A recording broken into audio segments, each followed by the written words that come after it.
ख्वातीन व हजरात, आज मैं आपके सामने एक अहम पहलू लेकर पेशे खिदमत हूँ और आज का हमारा मौजू है दूसरों की मदद करना। तो आइए अपने मौजू की तरफ रुजू करते हैं। लिहाजा आपसे गुजारिश है कि बात को मुकम्मल समाअत फरमाएं, क्योंकि मुकम्मल बात को सुनना हमें भी और आपको भी नफ़ा देता है।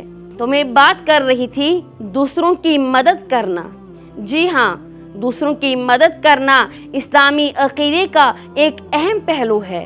कुरान और हदीस में भी मुसलमानों को खैरात करने और ज़रूरतमंदों की मदद करने की तरगीब दी है, और इस्लाम के 5 सतूनों में से एक सतून ज़कात है, या अपने माल का कुछ हिस्सा ज़रूरतमंदों को देना है।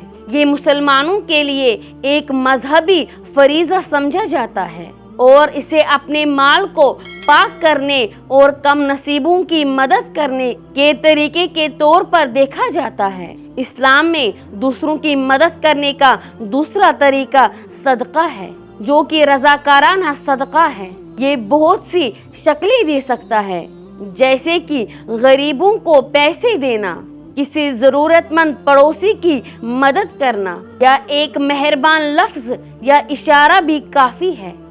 इस्लाम खानदान के अफराद और बरादरी के अफराद की मदद पर भी जोर देता है। नबी करीम सल्लल्लाहु अलैहि वसल्लम ने फरमाया कि लोगों में सबसे बेहतरीन लोग वो हैं जो लोगों के लिए सबसे ज़्यादा फ़ायदेमंद हों। यानी इसका मतलब ये है कि दूसरों की मदद करना, ख़ास तौर पर हमारे करीब तरीन लोगों की मदद करना, इस्लाम में एक बहुत बड़ी नेकी समझी जाती है।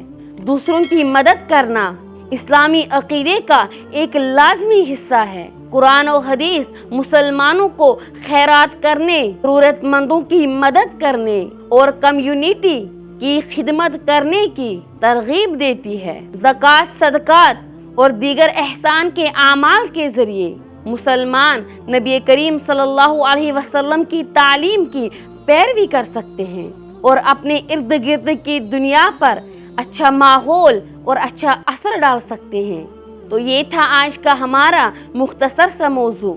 उम्मीद करती हूँ ये बातें आपके लिए फ़ायदेमंद रहेंगी।